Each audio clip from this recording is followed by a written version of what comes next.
Here my topic is Appraisal of the Act of 1919. This topic is the third section of the topic Government of India Act 1919. Let us first of all understand the meaning of appraisal. Appraisal means an act of estimating or judging the nature or value of something or someone. When we look at the Government of India Act 1919, we see that this act was full of merits as well as serious demerits. This act cannot be completely accepted as there were many and serious demerits in it, but at the same time this act cannot be completely rejected as there were many merits in it. Under this act, for the first time in the history of British India, a transfer of power was provided, but at the same time this transfer was halting and power was extremely limited. Under this act, on the one hand, majority of the members in the legislative assemblies were elected, but at the same time, on the other hand, this principle was overshadowed by the extension of communal class electorate and franchise, which was extremely limited and based on discrimination. This act, on the one hand, introduced diarchy at provincial level, but at the same time, this diarchy was subjected to the veto powers of the governors. Hence, this act gave a great setback to those Indians who were seeing the dreams of a responsible government through this act. Except the Anglo-Indians and the moderates, the Indian nationalists rejected this act.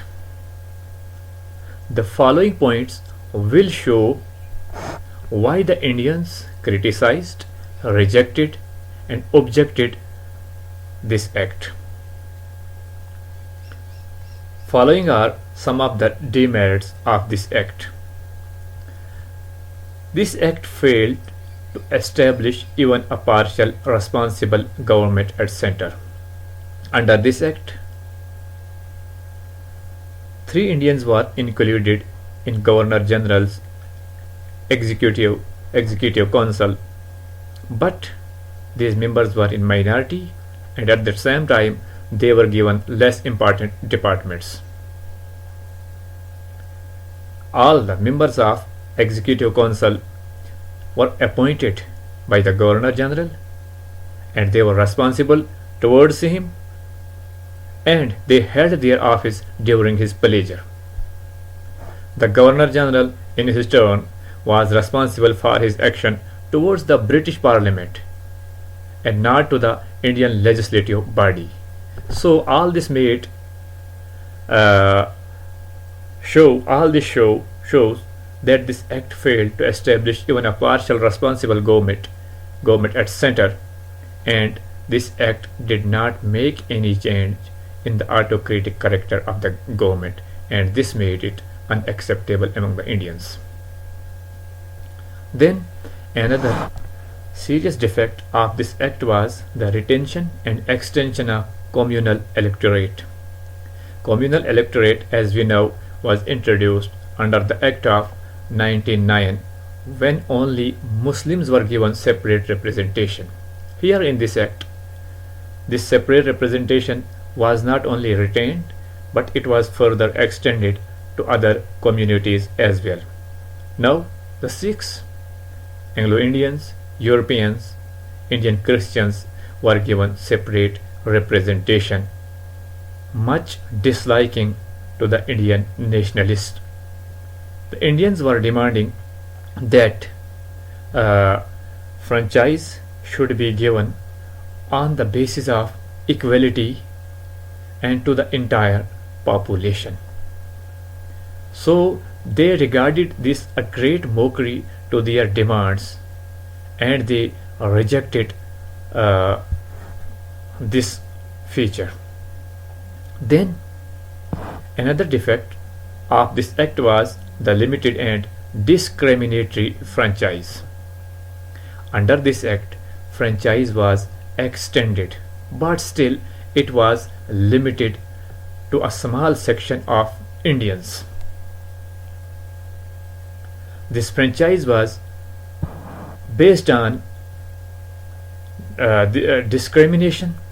Only those persons who possessed certain specific amount of certain specific qualifications, they were given the right to vote.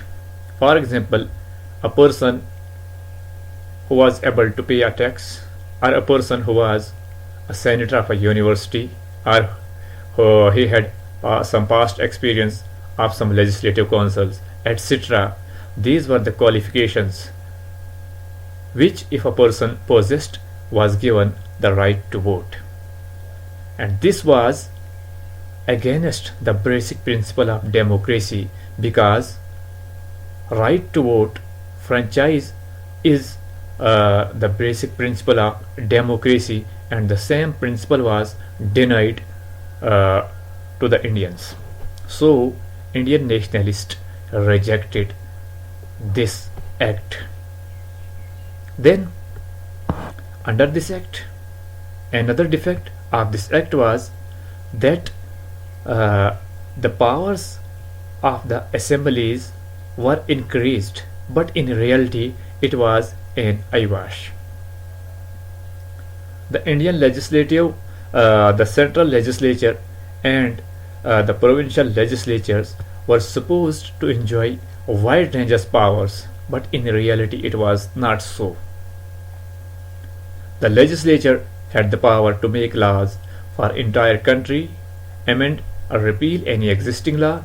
The members enjoyed certain right. They enjoyed freedom of the speech. They could ask questions, supplementaries. But in reality, it were the Governor General and the provincial governors who had a final say in all the affairs. There were certain matters for which, if the assembly wanted to make a law, it had to get a previous approval of the Governor General. The Governor General and the provincial governors could withhold their assent. They could reject a bill or a part of that. They could pass a law refused by the legislature. They could summon, prorogue, dissolve, and extend the term of the legislative assemblies, and also issue ordinances. In financial matters, final powers remained in the hands of Governor General and governors. The votable and non-votable items of the budget did not matter for the governors. If any item, if any part of the expenditure was refused or reduced by the legislative assemblies, the governor had the powers to rectify that amount. So, the powers enjoyed by the legislatures were only on papers. In reality, it were the Governor General and the governors who enjoyed full legislative powers as well. So, this was quite unacceptable among Indians to accept this scheme of reforms having such serious defects. Then another defect under this act was that there were certain limitations in diarchy. Diarchy was introduced at provincial level, and it was a good step, but certain defects were kept in it which made it less attractive among the Indians. For example, there was no clear cut demarcation between the subjects. Agriculture was a transferred subject and irrigation was a reserved subject. In reality, these cannot be separated. There was no coordination between the two branches of administration. In most of the matters, the ministers were not consulted. So these defects made diarchy less attractive among the Indians. Indians were demanding full responsible government, and it was the need of the hour, and Indians did not want such halfway measures. Then, in provincial matters, the governors enjoyed full powers like this in the central legislature. In theory, the provincial legislatures had all the powers, but in reality, these powers were enjoyed by the governors. So, these were some of the demerits, defects of the Act of 1919, which made it unacceptable among the Indians. Now, we will discuss in brief the importance of this act. The demerits of this act does not mean that it had no importance, no significance. It had its importance. It had a lot of importance in the constitutional history of India. It proved very useful in the direction of responsible government in India. Following points will highlight the importance of this act. Under this act, subjects were divided into two categories, central list and provincial list. This division of subjects helped in administrative decentralization and convenience. Then, for the first time, in real sense, elected majority was provided both at the central and provincial level. At the same time, the powers of the legislatures were increased. Then, under this act, diarchy, although it was full of defects, it was introduced at provincial level, and through it, a semblance of responsible government was introduced at provincial level. Then, the most important merit of this act was that the demand for responsible government was not a crime now, because under this act it was assured that responsible government would be provided to the Indians. So these were some of the merits of this act. Hence, we can say that this act had both positive and negative aspects. However, it was never given a cooperative trial. Indian National Congress condemned it as unsatisfactory, and it demanded full responsible government. At the same time, the government, through its action, created such an atmosphere which made it difficult for the Indians to cooperate with this act, with these reforms. For example, in 1919, the government passed an act known as Rowlatt Act, which was aimed to suppress the Indian nationalists. It resulted in violence in most parts of the northern India, which culminated in Jallianwala Bagh tragedy on 13th of April 1919.